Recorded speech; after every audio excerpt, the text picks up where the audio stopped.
Right,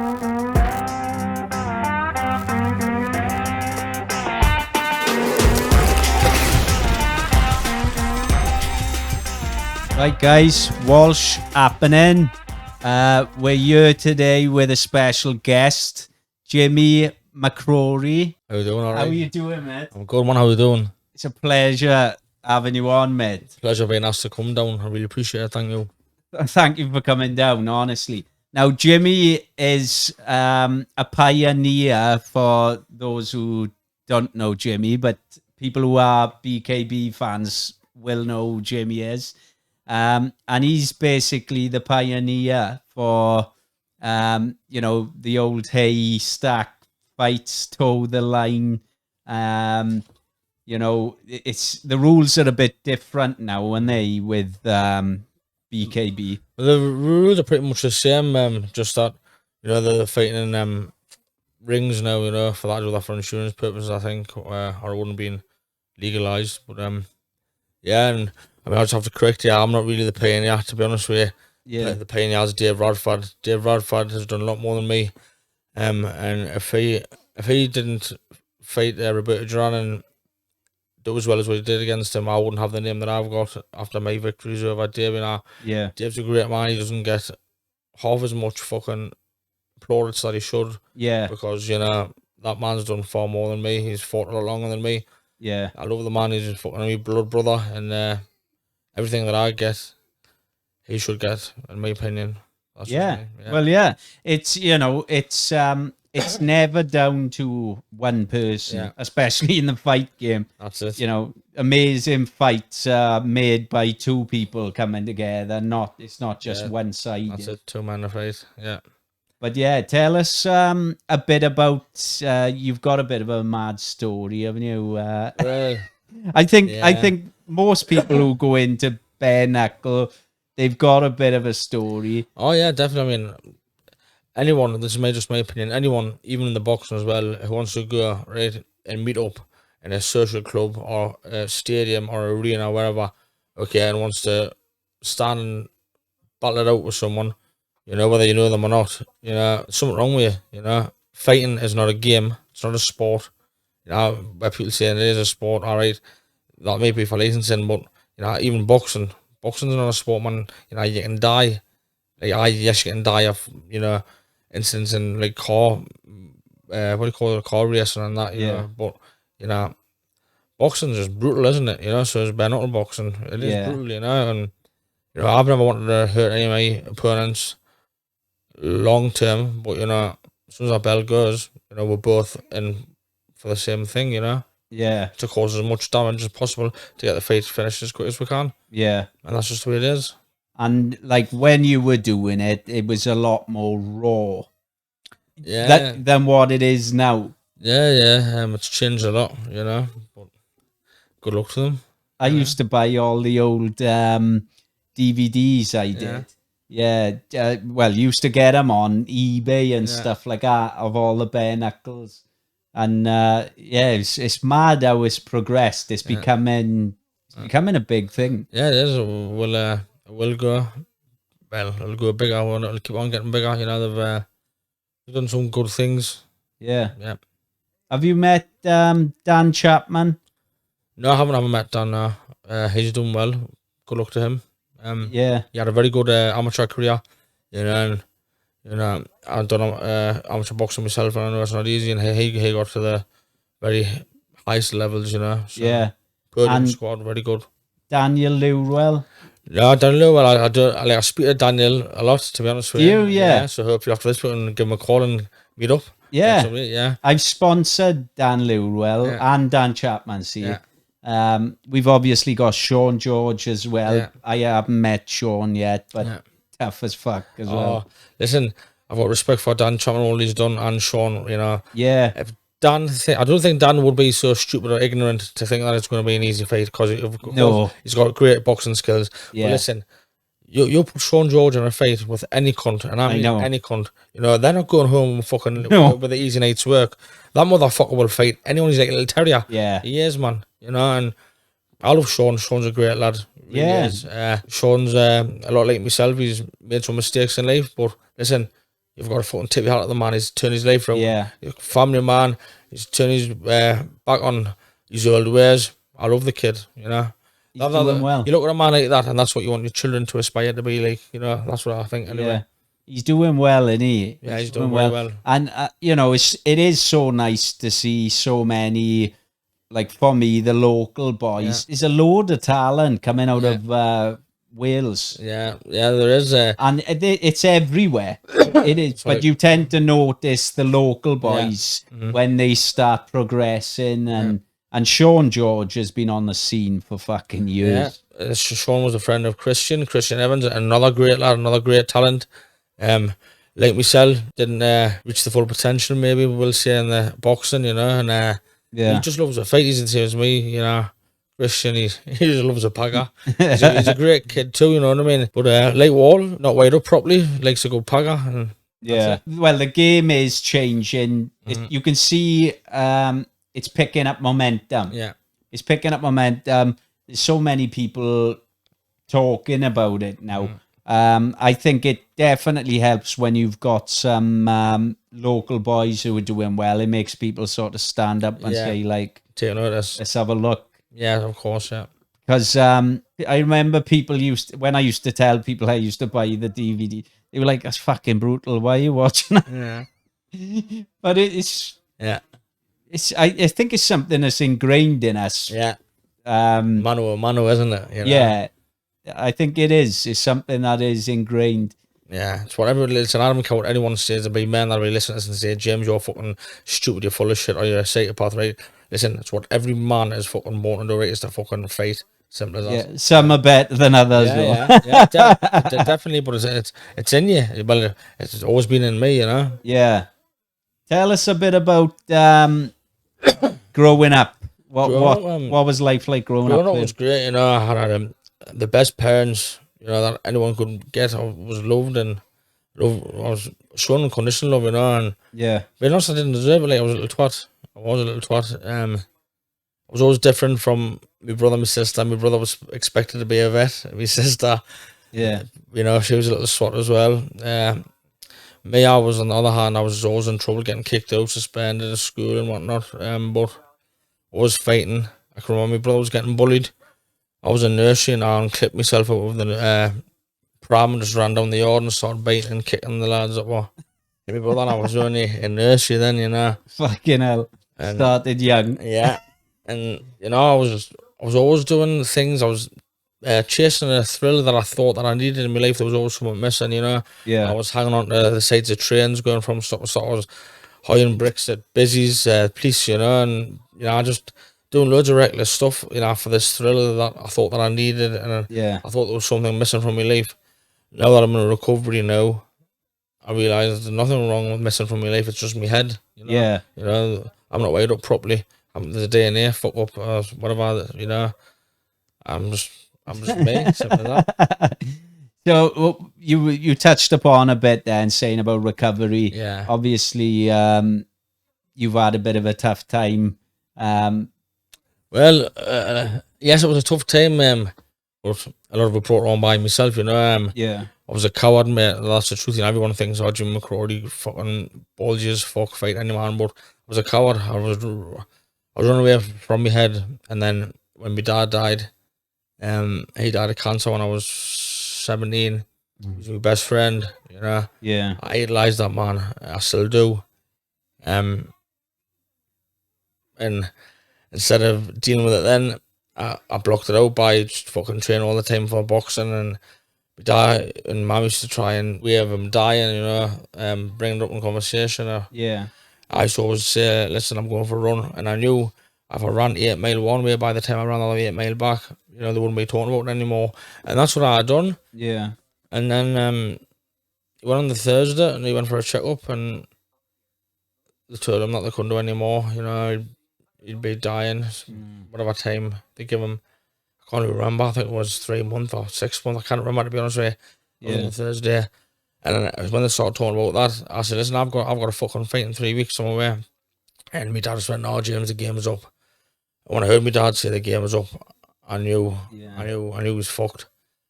And then me and my brother and two of my friends were in the cinema watching The Gladiator.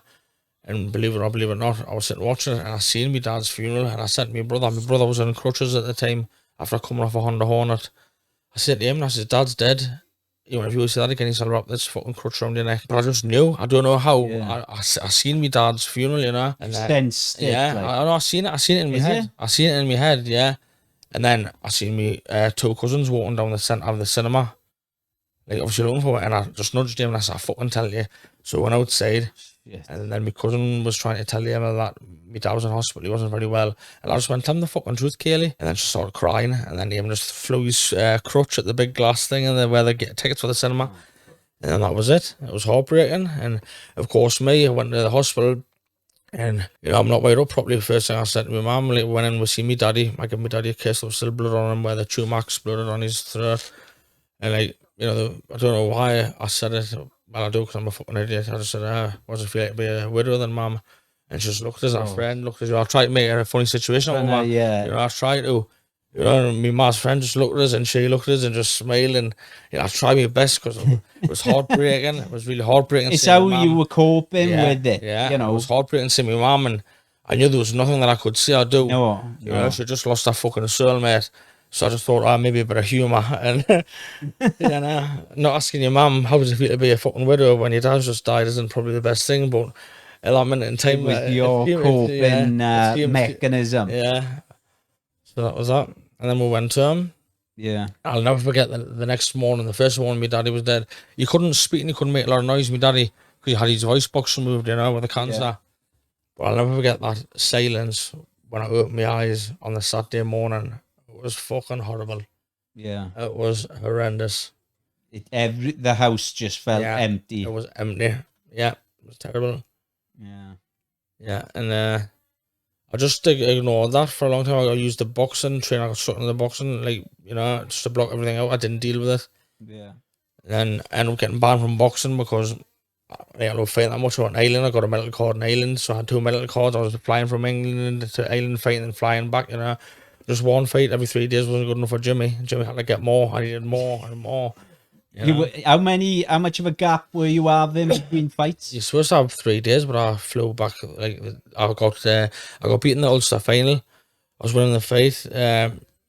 Was it 13-12? 3 seconds ago, and I caught the left hook knocked out. That was in 2004, the light heavyweight final, and then I flew back the next night and I fought McCrory, and McCrory, a lad who beat us on the points, stopped us in the first round with a body shot, and they knew there was someone up with us, you know what I mean? And then they were a little bit more dug in. Yeah. And they found out about us fighting in Ireland too in Belfast. So they threw the book at us, they banned us, and then I had all this extra time on my hands. Yeah. And I had to start dealing with things and I couldn't deal with them, so I turned to drink and drugs. I had a daughter then with the love of my life. She was first love on internet, and I destroyed her life, let her down because I did love her, but you know, I just couldn't fucking stop with the drinking and drugs, you know. I was a power greater than myself. Yeah. I let her down. I let my family down, I let my daughter down the most, you know. That's something that I very, very hard to deal with, you know. You're supposed to forgive yourself in this recovery. I'm still struggling with that, and yeah, you know, it sickens to say, you know, I couldn't stop for my dad's memory. I couldn't stop for my family. No. I couldn't stop for my children. You know, the power of addiction, it's just a force greater than me and a power greater than me, and I couldn't fucking stop for anyone for 20 years. Yeah. I thought by numbing everything on my head, you know, that was the right thing to do. And now I'm 14 months clean tomorrow. Like, honestly, I just think to myself, I think, how the fuck? You know, I'm very lucky to be alive, firstly. Yeah. But like, how the fuck did I think that I was doing the right thing for so long? You know, I was just pushing everyone that I love further and further away. You know, I fucked over everyone. That's what it does, though, doesn't it? Yeah, of course it does, you know. You know, my father told me grave some things I've done. I'm very lucky my mother still speaks to us. You know, like, yeah. You know, like, it's crazy. Like, I was a fucking cracker alcoholic, fucking sniffhead, you know, and you know, I would hold on with like things like morals. You know, my mum would say on that. I just think I was doing the right thing by telling me, you know, she was nearly 70. I'd say, "Aye, mum, I'm on the pipe, you know, but I'm all right." You know, what sort of fucking lunatic tells the mother that age that, you know, I broke her heart. Yeah. I did. I really broke my mother's heart. Yeah. Know? and then trying to take my own life as many times as I did, you know. But it was all through everything that I'd done myself. I deserved, you know, because I wouldn't have. I always haven't been weighed up properly, but I definitely didn't do myself any favors with all the drugs that I took and drink. Yeah, I think it's an easy. I suffered with depression. I had like a really bad breakdown. It was, and when you're feeling that low, it's so easy to get pushed into alcohol, drugs, because you want to take yourself away from this fucking place. Definitely, just numbed it, and you know, it was great when I wasn't thinking about me children that I loved. Yeah, it was great when, you know, I didn't have to deal with things, and then obviously, you know, me son's mother, and Tori's mother, Leanne, you know, loved her. Fucking, you know, like us addicts, you know, we're I can't think of the word. What it is, we just we love Hurley. We don't love Harfordly, and it's all or nothing, you know. And, you know, I idolized the girl, but inevitably I fuck things with her, and you know, we're split up, and not in a good place now. Sometimes I see my children, sometimes I don't, but there's nothing I can do about that, and you know, I know that there's still lots of resentment there from my using days, you know, and this is probably just a way of getting back to us, you know, by using the kids against us, but I've got to accept that because I was a fucking lunatic for a long time, you know what I mean? And I hurt her, I hurt her family, I hurt my first child's mother's family, you know. I was very, very good. I promised her for that. I look after her. I told her brothers and sisters that I look after them too, you know what I mean? And obviously I promised her the world. I broke her heart, you know. That haunted us too. And then, like, when I was ready, I didn't go with anyone for a long time, you know. I was like riding loads of birds and all that, but not like relationship wise. I wasn't ready for that. And then I met Leanne. Leanne loved me life, you know. I thought I'd cracked it, you know. I'm gonna get married to this lass and fucking life's gonna be happy ever after. Things went off the rails. Yeah, had a miscarriage. I think one of the main things is is learning to forgive yourself first. That's the first part. Well, I'm you know, I'm still working on a lot of things. You know, I've got a lot of character defects, and you know, I'm working on them. I've got a lot of amends to make. You know, there's amends that I don't want to make to people. You know, people that have hurt me too, but you know, I would have deserved it. Maybe it's not as harsh using the kids, but you know, I hurt them. I hurt them, lasses, and I've got to try and make amends to my children firstly, to my mother, to their children's mothers, if I'm allowed. And if not, then I've just got to accept that because, you know, it was my actions. It doesn't matter that it was drinking drugs that caused me to do it, or, you know, it was my choices that fucking led me into them fucking ways. So that's something that I have to just accept. Yeah, like you can't change the past. Nah, that's it. But you can change the outcome of your future. That's something that you can control. Yeah, 100%. You know, we're not the same people we were yesterday. Yeah. Like, I'm a fucking completely different person I was 10 years ago. Mate, like, there's no way I could have sustained the life that I was living, like, or even 14 months ago, mate. You know, like, I didn't want to live, you know. Yeah. I did not want to live at all, and I was getting annoyed with myself in my last session there. Like, fucking, I was getting annoyed with myself when I wasn't going over. I could hear my heart fucking jumping out my chest, you know, and I just wanted to die. I was smoking with loads and loads of crack after, like, because the sniff stopped working. Drink 40 pints of Guinness, and then be at parties and fucking gin and vodka, and you know, it just wasn't a life, was it existing? You can't keep going at that projection. Honestly, for long. Like, I remember, like, last load, like, of crack I was cooking, right? The tears were dripping down my face, and the ladle, I was looking around the flat, and I was thinking, how's my life turning to this? Like, you know, I should have had a good boxing career. I should have fucking made me children fucking one priority, and I let so many people down. My family I let down. I hurt so many people. And I was trying to fucking go over. Like, I could feel my heart jumping. I was thinking, like, one more pipe and I'll go. One more pipe and I'll go. I couldn't fucking do it. Like, I took ODs and tried to hang myself, branch snapped. And it's just a shit fucking existence. That's what it was, you know. It was a horrible life. It's like you were trying to punish yourself. Yeah, that's really what it was. It is like self-harm, to be honest with you. You know, very much like self-harm, but you know, if I had the balls, I'd just put a bullet in my head, but I didn't have the balls for that. contemplated a few times sitting with a brother, but You seem like you are in a better place now speaking to you though. yeah, 100%. I am, definitely. I wasn't myself. The devil took me soul, and that is honest truth. Whether you're religious or whether you believe in the devil or not, I'm telling you, the fucking devil's real. And he had his fucking claws on me for a long time. Yeah. I'm telling you, he did. And I'm very, very lucky. I've buried and carried a lot of good friends to the graves. Yeah. Through the same thing. People going about this fucking COVID pandemic is a I know. load of bullshit. Cocaine is a fucking pandemic, mate. That's what cocaine in this country is. It's fucking killing. It's killing with society. It's killing fucking everyone, man. It's fucking horrendous. It's everywhere. Yeah. It is everywhere. They spend as much money on something like cocaine and other drugs coming in.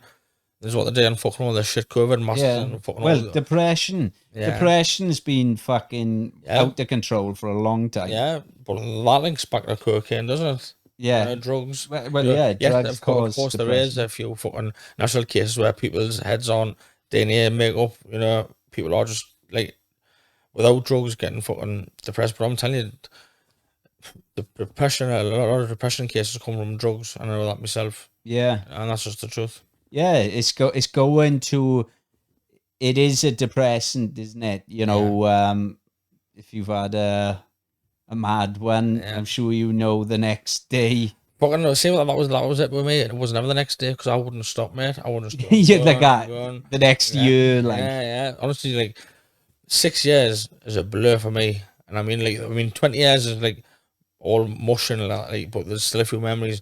But there's 6 years that I haven't got a fucking clue. You don't know anything what happened. No, really can't. You can't do anything about the past. Yeah, no, I can't. You can't. You've got to focus on the future, And like you said, when you said about the devil, and I agree, like there is good and evil, and you can get pulled either way. Sometimes you can't control it. Things happen in your life, and some people have had much tougher upbringings than others. Yeah. And I didn't realize how difficult life was. When I was younger, and you look now, it's like, fuck, I didn't know it was going to be as difficult as it is. That's it, man. When you're younger, like, your biggest worry was fucking if you're going to lose a shiny when you're playing fucking with football stick, as fuck's sake. And then boom, they need to start really like learning kids life skills instead of all this bullshit algebra that you never fucking use. You know what I mean? It's crazy. It really is crazy. And they don't teach you enough, do they, in school to prepare you for life? No, definitely not. 100%. They just leave you go, taught you all that nonsense. Get to 60 and then go on, you're free. Yeah, go on, off you go. My daughter's finishing school now. Fucking hell, I'm dreading her finishing. 50. My eldest daughter, like, Tory, she's in university. She's doing a work placement down Nestle in York and that. So, man, then CSR, my daughter, 17, like, she's in Tortoise. Yeah. She hates us, which, I would love to make amends. So if by any chance that she sees this, CSR, I love you. Tory, I love you. James, I love you. I'll always love you. And if I can make amends to you, I promise you I will. If you just give us a chance. But if he's done, then I've got to accept that. Because I was a shit dad and I've let you down, so it is what it is. It would be amazing if something did come of it. Especially through this. Yeah, it really would. Yeah. You want to have the chance to show you've changed. And of course. I mean, both me and the mothers could say a lot of things, but we can't get time back. So I'm not going to get into a blame game. No. Simple as I just want to make amends to Tory, Sean, James, and make things right now. Yeah, try and make be the best dad I can to them. And if I'm allowed, I'm allowed. If I'm not, I'm not. Yeah. Well, I hope that does work out for you, because it's going to help you as well, because you're blaming yourself, and I know you're going to blame yourself, but when people are going through a tough time, sometimes you just can't help the path you end up going down. Yeah, well, I'm not saying you're wrong, mate, but if I say that, I think it's just a cop-out. It was my wrong choices, and I made them wrong choices, so ultimately it falls on me. Yeah, you're the one who's left there at the end, really, and it's only yourself you can blame. but it's not to say you're not a different person now Yeah, from. of course I am. Yeah, definitely. I'm getting back to who I should have been before I lost myself. You know. Yeah. And I've got a long, long way to go. A long way, believe as I have. But you know, I can feel myself getting more and more back to the old Jimmy. Well, mate, that's brilliant, you know, Yeah, and that's things are what you way better. need. That's what you need, innit? Yeah, yeah. You know, like you were saying about all the traveling you've done and that. How many you went to America, and tell us some of the places you've been. I couldn't even tell you, mate. I can't remember. I was fucking pissed most of them. I went training in Thailand for a while, France and all that, and Spain, America. Yeah. I've had some good times. Well, I think I have anyway. I've been told, I've been told I had some good times. Yeah. And you know, I was lucky in America.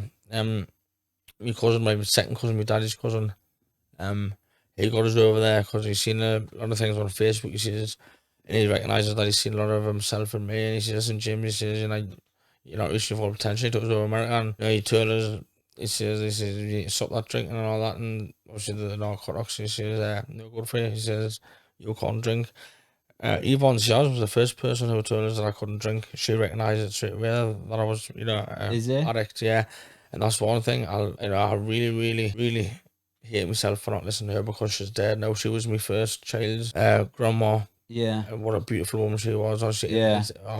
We should go out to hers on a Sunday. I should sit there and, you know, I could sit all day and talk to Yvonne. She was like, apart from my daughter, she was the best thing to come out with fucking meeting. Yeah, you had a bond with her. Yeah, I did, and you know, she meant so much to me. I let her down, you know. I wish I could make amends to her somehow, but I can't. She's passed on now. But I've prayed to her and I've said me amends. So you know, that's all I can do. Yeah. She was a fantastic woman, and you know, not just me. There's a lot of people that I know will have said that they didn't. They wish they had listened to Yvonne. You know. Yeah. Leon's parents, Oliver and Big Tom. They're great people, man. I've heard them, so I know I have. Do you know when you were going to, say you were going to America and then you obviously get damaged? What were they saying in the hospital when you turned up? Like, I didn't go to hospital there, but well, after the second day of Radford fight, I had to like just crawl out of bed and I had to crawl to the toilet and piss. I was pissing blood.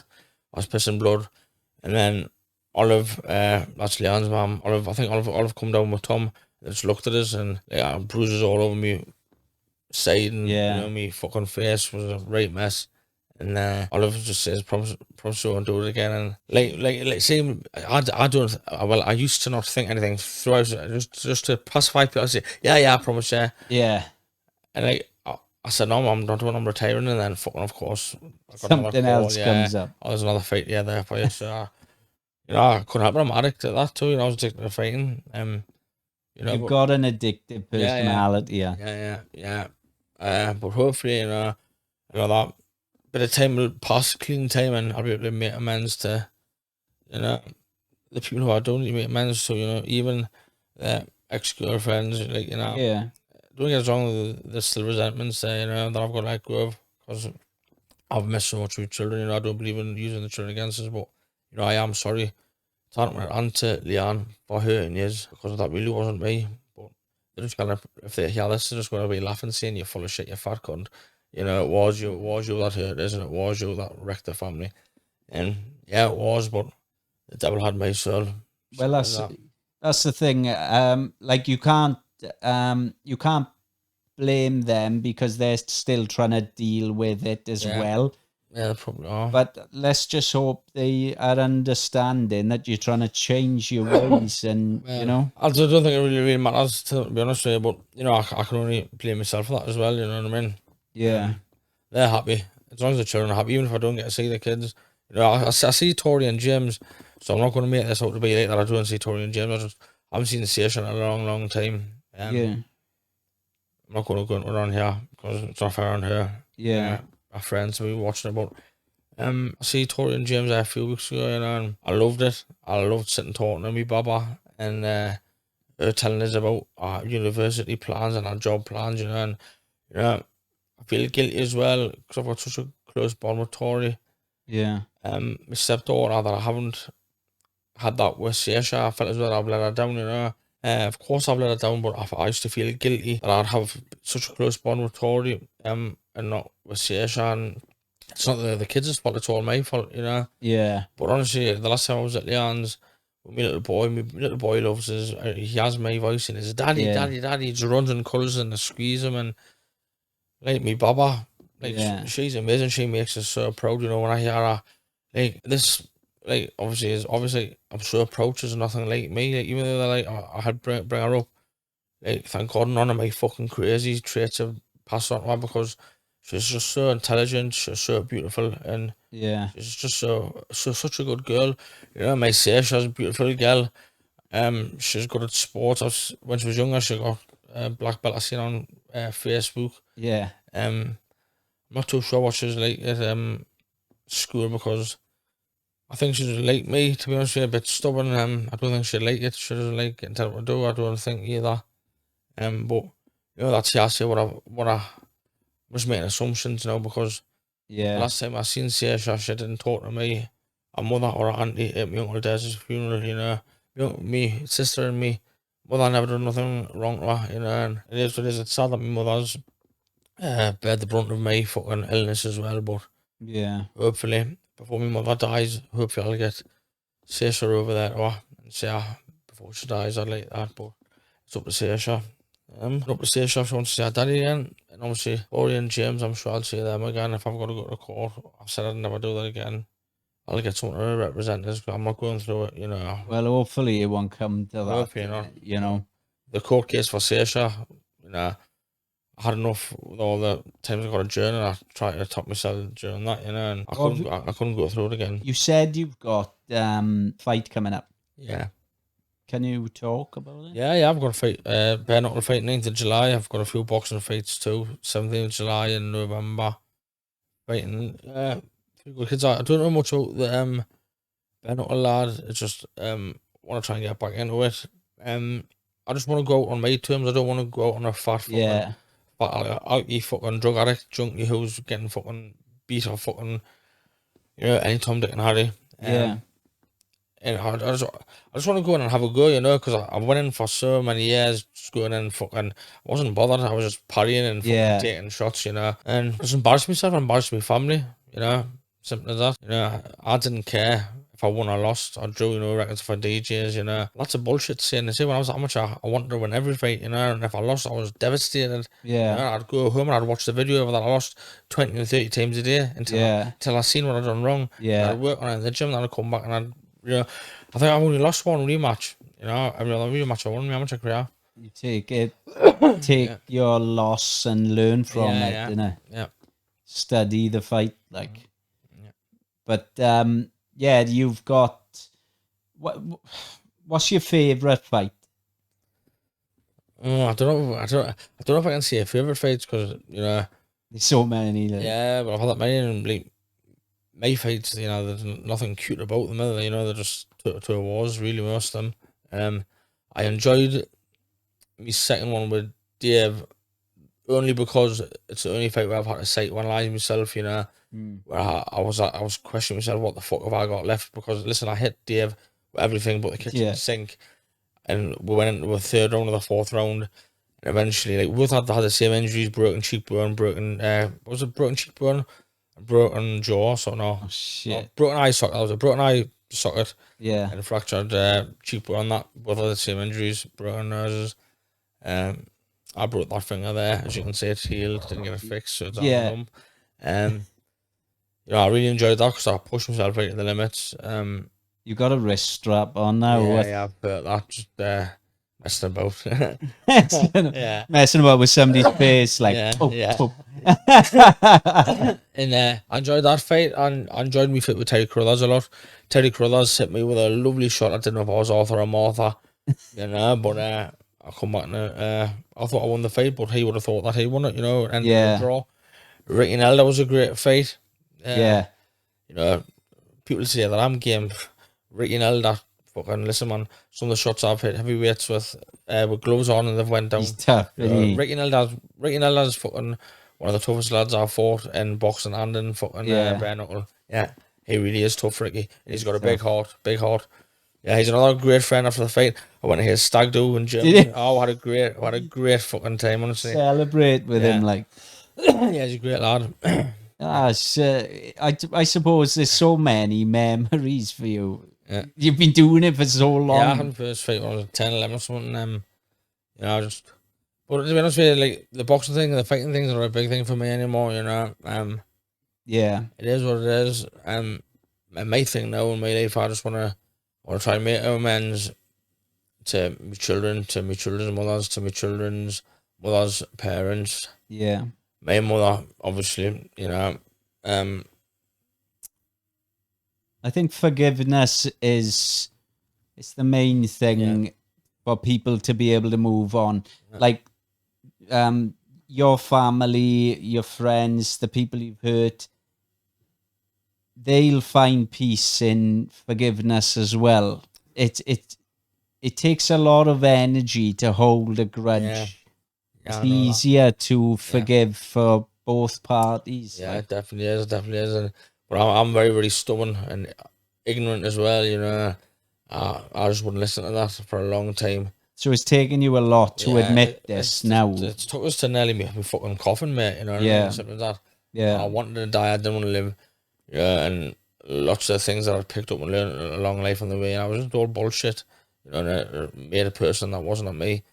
You know, I lost my soul, something like that. And if I make amends to firstly, obviously, the children first, you know, their mothers, my mother, then me children's mothers, parents, because I promised them, you know, I was going to look after their daughters, and I let them down, you know, and I meant it. I meant it with everything in my fucking soul. Yeah. In my heart that I was going to look after them when I said it, you know. But I've got a divvy fucking head, and then, you know, I suffer from an illness that's a power greater than myself. Yeah. And I'm 14 months clean tomorrow, and hopefully I can keep clean for the rest of my life. If not, I'm going to end up fucking in a jail or an institution or dead, because that's the only outcomes of my disease. Something like that. Well, I just hope you stay strong-willed, and, you know, we all want to see you do well and have a happy ending from it, you know? One day at a time, and if I can get another couple of years good fighting, you know, make amends with that too, and not being embarrassed with my family, you know, that'll be alright, I think. Yeah. Did you get in much trouble when you were younger, growing up? It's a stupid question, is it? Yeah, I got a lot of trouble, you know. Brought a lot of trouble to the door for my mum and daddy, you know, just stupid shit most of it, you know what I mean? Yeah. But my parents think I'm bad. They fucking it is what it is. They haven't got a clue. Yeah, but yeah, could have been a lot worse. That's me. It could have been worse. Yeah. That's what I used to say to my mummy. It could have been a lot worse. That was my answer to everything, you know. Yeah. You know, my attitude in life was wrong in a lot of places. Not everybody's perfect, are they? Let's be honest. Yeah. Nobody's perfect. Yeah. Nobody's perfect. Yeah. But we all make mistakes. Like, you know, you can't be held accountable for the rest of your life for some decisions you make. I mean, it's a tough one. Of course it is, mate. Of course it's tough, you know. People who don't accept me sincere, genuine apologies. They're entitled to do that. It's their choice, you know. Their choice to want to say me suffer. So I'm sure I made them suffer. Whether it's intentional or not unintentional, I've still done it. Yeah. I've just got to accept whatever comes my way. And that's just that. Are you so when you've got this fight coming up now, are you constantly training? Are you go into camp? Yeah, well, I just do training after work, and just have to see how it goes. You know, if I can get a bit fitter, and you know, I've boxed for so long, I don't really see that I'm going to forget much of that. You know, but I just need time to sharpen up and head movement and that, and plenty of sparring. Yeah. As I say, the fighting's just not even a big thing to me. I just want to make amends. I want to be going out on my terms. My biggest thing really is to make amends to the children, their mothers, and their family, and my mother. You know, people think my mother's like, you know, fourth on the list. It's not like there's anyone more important here. You know, it's just because when I speak to my children first, and their mothers, and then obviously their families. So my mothers, you know, the whole level, all of them are as important as each other. You know, and there's lots of people as well that and I need to make amends to as well. That aren't my family. They're not as important as me children and my mother and the children's mothers. You need to get them children's sorted first, and it's a tough thing with families and really is. You know, Leanne's father, Tom, he's the only man that I've loved. You know, that I've got close to since my dad died. You know, he's a fucking diamond of a bloke. You know, really is. Little tank Olive, she's an amazing woman too. You know, but I'm just very different from everyone. I've upset everyone, and it's not I love them, and I know they've loved me. You know, simple as that. Same as Antoinette's father, you know, and mother. You know, I wasn't so close to the mother because like they didn't speak then, so I didn't spend as much time with her. But our father, you know, were very close, you know, and fucked that up too. It is what it is, you know. And, I was engaged to Antoinette, but I'd married her, and then that fucked up, and then obviously I thought I'd found everything that I was looking for. Leanne engaged when I bought her the ring, didn't get engaged because I was just having too many stupid arguments, and I said if we got a month without arguing, I said I'll get engaged, and we're not. And then obviously I got kicked out, and then I don't even know whether the ring is or not, to be honest with you. And I just hope that they find it in the horse to forgive us one day, and that they do realise that it wasn't me. You know, I did lose my son. I hope they do watch this, and I hope something positive comes out of it for you. I genuinely do. Like, appreciate that. Thank you. Tell us a bit about your recovery program that you're doing. All right, I'm part of a fellowship called Narcotics Anonymous. Cousin's lad took us in because I'd been on a session with us, and obviously he just said us, you know, you need help. You know, you're not right in the head. Like, what you can do? And I was like, yeah. I was thinking, fucking, that's rich come through. You've just been sessioners with us for 2 days, you know. He's like, you're fucking out of this world, mate. Like, I'd been on a session 4 days before I went and seeing them, you know, before that, and that was that. I went to my first NA meeting. I went to a little church in Forest Hall, and, you know, I've always been very religious, but, you know, I can remember, you know, I was thinking, oh, it's not too bad, this, but the second one I went in Beta, the church as well, and someone got the 3-1 key ring, you know, and I can remember looking at Anthony, I remember looking at Glenn, I just looked at them and I thought, fucking 3 months, no cocaine, I can get me the fuck out of here. There's not a chance, you know, I can do that, I can't do that. And was stood up at the end of it, like, and like I did get things from the meeting, you know, I recognised a lot of similarities. Then, like, when they got everyone started holding hands, you know, saying the Serenity Prayer, I was like, what the fuck is this you brought me to, Glenn? It's a pure cult, you know, get me the fuck out of here. And anyway, I just persevered, you know, I got to do 90 meetings in my first 90 days, and I managed to do 82. And, you know, a lad called Shenny, he's helped us a lot. Andy Flute, ex-fighter, he helped us. When I was working away down Cannock, you know, I can remember talking to Shinny, and I felt as though I was wasting his time because he was telling us, like, places to go. And obviously, me being a stranger, and I was walking, I was on the phone once, and listen, I don't think I'm taking the piss. I've been walking on for fucking 2 hours in the rain. Yeah. I can't find these meetings, like. And he said, listen, mate, he went, I can fucking hear the desperation on your voice. He said, yeah, you're like me. He said, no, you're not messing us about. He says, but just don't pick up, don't use, you know, you'll be all right. And I was still drinking, you know, the odd time then. But then I got into recovery. I done 19 days. I was there at the meetings 19 days, you know. I was listening, but obviously I wasn't fucking digesting things, you know. Yeah.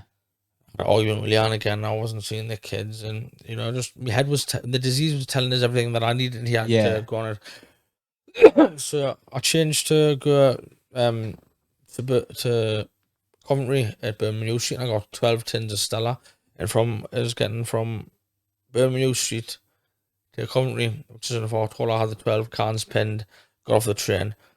All right, I said, get me a quarter. So I got a quarter, and then I was just fucking went to a party, drinking. I'm watching fucking 15, 20 pints again. And I went to a party, and the last guy that I relapsed with, 43 days later, I was looking at him in a coffin. And he was one of the best lads I've seen in skin ever met, you know. I'm not going to mention his name because he's probably might want his name written on this, but it is what it is. And then another one of my good friends up in Newcastle, Andy, he died. Miller, he had died, you know, and, you know, drugs is the foundation of this, and yes, the mental health wasn't good, but you know, I do believe that drugs had a massive part in that. Yeah. Michael McGuinness, another one of my very good friends from school. He died with his had heart problems, but you know, he was another one like me, wailed at school and got with the wrong crowd, and narcotics wouldn't help him either. The drink, you know. It's just very, very sad that a lot of really good lads, and I mean Yeah. really, really good lads, have made wrong choices. I feel very, very guilty that I've got into recovery and that I'm still alive because these lads, you know, they were just as good as me, Yeah. you know, and they'll all be rooting for you now. oh, Like, without a shadow of a doubt, without a shadow of a doubt, I know Georgia, I know Miller has definitely helped us. Yeah. Andy hasn't come and seen us yet, but them two definitely have, and Andy will come give us a sign sometime too. You know, I know I've got a lot of power out there, Yeah. around us. I know I have, and I'm just going to keep on feeding off what they give us because I can't do this by myself. You know, Yeah. my best thinking got me a fucking junkie alcoholic. You know, so it is everything above with higher power, and you know the spirits definitely. How far into the sort of process of this new venture are you then? What sort of stage is it at? I'm on step 10. It's a 12-step program. I'm on my 10th step. Yeah. And I'm 14 months tomorrow clean. It's amazing. Fucking is amazing, mate. Because It is. I'm telling you, even now, the first month, I still don't know how I done the first month because I was sniffing, I was drinking, and I was smoking crack every day, mate. You know, that's what I had to do to stop my fucking divvy head. You know, in the first month, you know, obviously, you know, I felt like shit, and then my head was fucking, the disease telling us, oh, just fucking have this, it'll stop it, have this, it'll stop it. I had to stop it for that one day, but then I'll be fucking back in addiction, you know, and I'll be wanting to die, and I would have been dead. I definitely would have been dead, you know. I'm just so glad that I did get the message, you know. But what advice would you give to someone going down the wrong path now? Stop fighting it. Surrender. Surrender. Yeah. Surrender. Just stop fighting it. You can't beat it by yourself, okay? You need to get yourself to the end here, and you need to fucking get help. And, you know, you need a higher power. This is a disease that is fucking a power that is greater than ourselves. Simple as that. Eats you from the inside. Oh, of course it does. Yeah, of course it does. It just makes you someone that you're not. You know, and I've lost like nearly 20 years of my life. You know, that I'll never get back, and time is the most important commodity in life, I think, you know. Yeah. But whatever time I've got left, I'm going to keep on trying to be the best person I can be and just make things up. I can make amends to the children and change the future. And my mummy, yeah. That's all you can do, mate. Yeah, of course. That's all you can do is change the future. and you need to forgive yourself. Forgive yourself, you know. I'm working on that, you know. I am working on that, but it's very, very hard because, you know, yes, people go on, oh, Jim, you've had a great career, you had some great achievements in fighting and all that. Yeah, I have, but listen, my greatest possessions, my 3 children. Yeah. Yeah, I've lost so much with them, and I've hurt them as well, you know what I mean? I seen one fucking nativity play of Seychelles. I went to one, called one at our parents' evening. Yeah. Because I wasn't told about any restaurant until I got the court order, and then I got in touch with the school, and like they got in contact with us. I got a one parents evening. I went with a couple of parents evenings for Tori. Ended up getting banned from her school as well.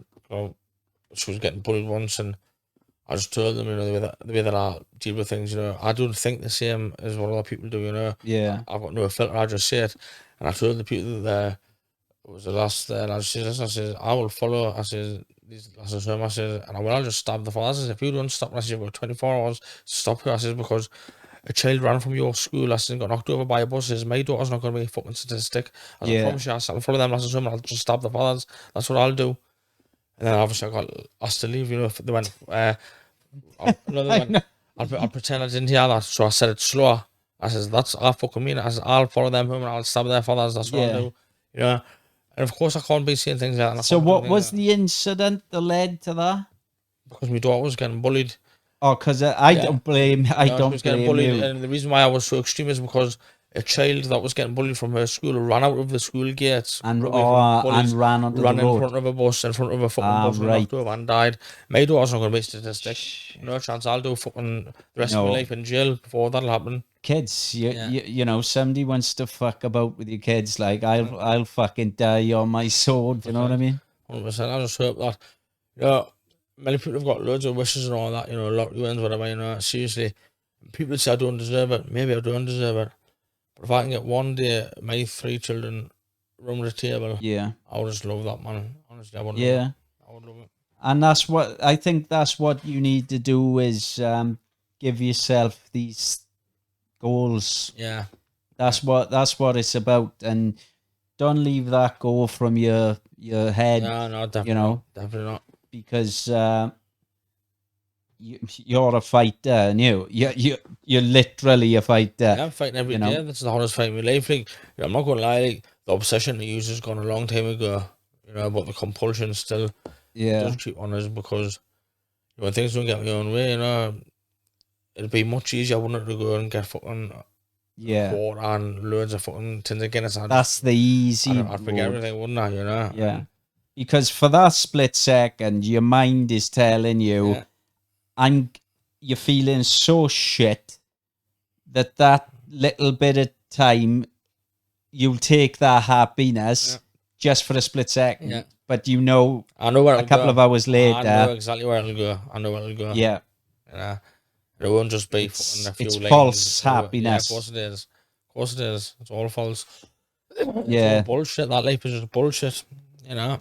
And there'll be people. There's still people that I know don't believe that I'm clean. You know. There'll be people that'll be watching this, if they watch it, listen, when they're just going, there's not a chance that he can fucking do what he's done. You know, because I was the worst drug addict. Me, you know what I mean? I used to go and knock on fucking getting money off people and fucking buying medicine, debt collecting. I'd do anything just to get more drugs. You know what I mean? Have you got any stories from that time? No, I don't think so. None that can be said. No. Could get in a lot of trouble. Yeah, some things are better off left unsaid. Yeah, definitely. But yeah, you've lived a wild life. It's a bit of a mad story. Yeah, definitely. It's been well, I haven't lived a life. You know, I lived half my life. You know, because when I was using, it was just an existence. You know, it wasn't a life.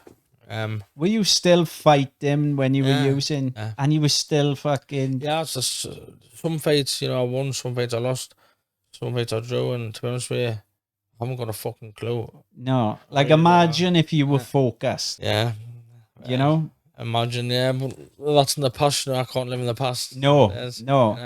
It's just sort of achieved. Yeah, definitely. But you know, if I look at it that way, I wouldn't have gone into the bare knuckle if I had stayed disciplined. Yeah. I would have done well in the pro boxing. You know? Yeah, like it's clear to me after we've spoken today, your challenge now is going for what you're dreaming about, and that's resolving things. Definitely making amends. The only thing that's in my life now is a challenge to me. I mean, you know, it's making amends to my children. You know, I've fought all my life, so I could go like fucking every man in your fucking street. You know, what would I get out of that? You fill them all in. Yeah, I wouldn't get nothing out of that, because you know, I've done it. You know what I mean, all my life. But all I want to do now all my life, I want to, you know, make amends to the people who I don't need to make amends to, and I would really love to get into maybe some drug rehabilitation. Work, and you know, if I can talk to kids, you know, a couple of my mates that have got boxing clubs in Darlington and that. I was asked if I'd go over and I'd say, listen, if I can make just one person or two person think that easy life, that easy money isn't the way to go down, then it's worked. You know, because you know, when I was younger growing up, you know, I was selling drugs at school and that, making money. I thought, this is fucking meant this. You know? It's bullshit. It's a bullshit fucking false way of life. You know. And if I can help anyone, you know, if they can learn off my mistakes, you know, if I can stop one man from going down, or even one woman going down the same road as what I did, and lose the most important things in their life, and fucking just because I'm clean now, right, and all the shit that I've done doesn't go away, you know. I think most nights, you know, and I think about the children. You know, I think about the children every morning, every night, you know, and even though I've got resentments to the mothers, you know, for us not seeing the kids, you know, and I haven't seen Aunt Red for, well, since my uncle Dad's died, and even before then, you know, but, you know, I hurt her, you know, something she loved the bones of me, you know, she loved me like she never loved anyone, she loved, you know, I did the same with her, and, you know, same with Leanne, and I hurt them, simple as that, and I just want you to know, if you do this, I'm fucking sorry. And I wish I'd never hurt yous because yous meant the world to us when I was with yous. And the children, I can't say on here how much I love them, you know. You both know deep down how much I love them, and if I'm allowed to make amends, then I will. If you don't, that's down to yous. Your door's open, though. Yeah, of course it is, mate. Don't always close on the children. Never. I hope it works out, mate. Yeah. I genuinely do, like... Thank you. So you know, and you need to keep that positivity. Yeah. Because that's going to help you. Yeah, it's going to help you moving forward. Of course, you know, negativity breeds negativity, and it does. I'm just going to try and keep on. I'm still falling short in a lot of weird things in life, you know, and I've just got a lot of character defects that I need to put more work into, but, you know, I'm a better man than what I was when I was fucking doing things that I was doing 18 months ago, a year and a half ago, you know. I was a menace to society, I was a demon. Well, I was the devil, man. I was like, my body was walking around, looked like me, you know, and I might have been there in person, but I really wasn't me. You weren't there, like... Well, when I say that to people are like, listen, I beg to differ, it was you that fucking had this, and you that had that.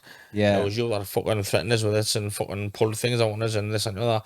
Of course. Yeah. Like, you know, that made sound like it's a cheap fucking get out of jail card. Listen, you just try and fucking... to get pardoned for you being a prick. Listen, it really was. Genuinely does Generally took my soul, you know. Some things that I've done, like, you know, I wouldn't fucking do that to my worst enemy, you know what I mean? Yeah. But listen, if it meant me scoring drugs and getting more money for drink, right, to stop this shit going on in my head, I'd do it, and I couldn't give a fuck. Something like that. Yeah. You know, I just wasn't a very nice person for a long time. There's not enough help, really, with mental illnesses, and no, there's not. They don't know how to deal with mental health, really. And then for me, they want to invest in, you know, the kids, the youth, and get more things, more benefits for them for actually learning things, you know, like trades and whatnot. Yeah. And, you know, they need to tackle fucking the drugs, because the drugs is the devil, and it's right with society, simple as that. Yeah. And that is just the truth, you know. And people be watching this saying, Jim, you're a fucking hypocrite because you sold drugs and you fucking took drugs and this and that. That's what I was. Fucking, you're speaking the truth, though. Of course, yeah. That's what I was. I'm not. You'd be lying if you weren't talking negatively about drugs the way you are. Yeah, I'm just telling my story and giving my honest opinion. You know, I'm an open book and I don't tell lies. It is what it is. Yeah. After you finish fighting, when you do finally hang the... I was going to say gloves, but you don't use fucking gloves. Hang the tape up, like... Well, anything you...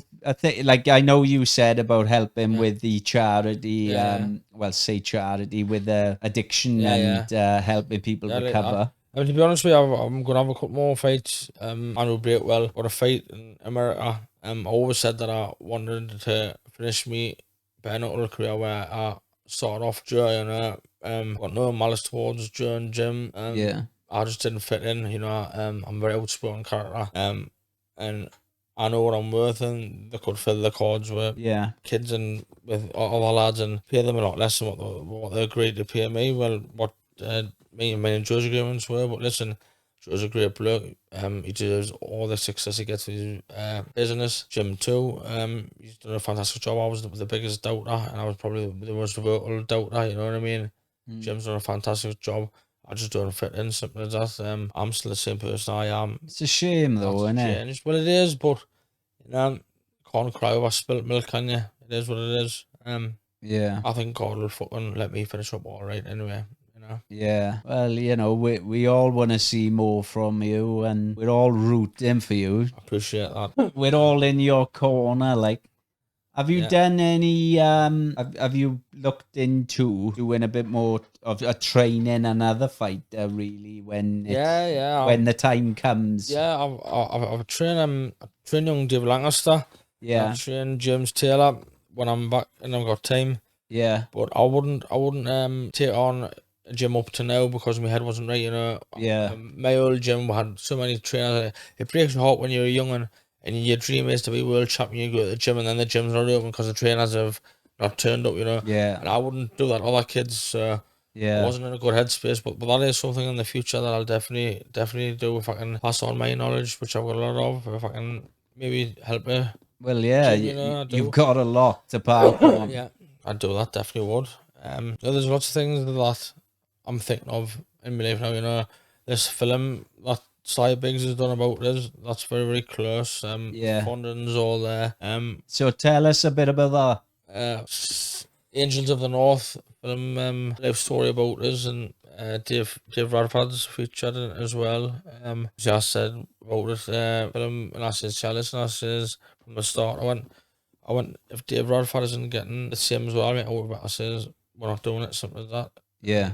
So I was like, yeah, why haven't? Because I wouldn't have got my name if I without Dave. So everything that I make from it, Dave will make from it, you know, something like that. Yeah. And obviously Cypher writing the film, and the backer from America who's the funds for it, they'll get the same as well, you know. I don't want a great deal of money. I want money that'll make the children and me mother happy. Yeah. You know, I'd love to be able to buy my mum a house. I'd love that, but I don't want a lot of money because you know, I've had a lot of money. I really have a lot of money. Bad money, it was all bad money, the ways that I got it as well. But it says a lot about your character, saying about want Dave to have the same amount. Do you know what I mean? It says a lot about you as a person. Well, I don't know about that. I'm just genuine, isn't it? I'm genuine, and Dave's, I love the man like a brother, you know what I mean? And he's a great man, and I don't think that he was treated the best towards the end, but you know, I'm not going to start dissing or pulling people to bits. It is what it is, you know. We just didn't fit in anymore, and that's just the way it goes, something like that. It's a shame. Yeah, it is a shame. It is. But we're looking forward to seeing more from you, though. Yeah, and yes, definitely will. Like, you should be in the Hall of Fame, like well, the BKB Hall of Fame. Aye, well, these Hall of Fames, when they meant to exist, I haven't ever seen one yet. You know, no.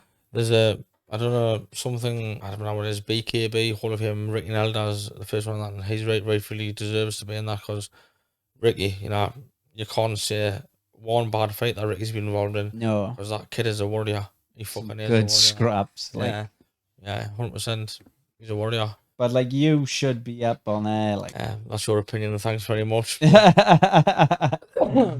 You know, you paved the way for where this going. I think Dave Radford should. I think Dave Radford definitely should. But well, both of you should be on it.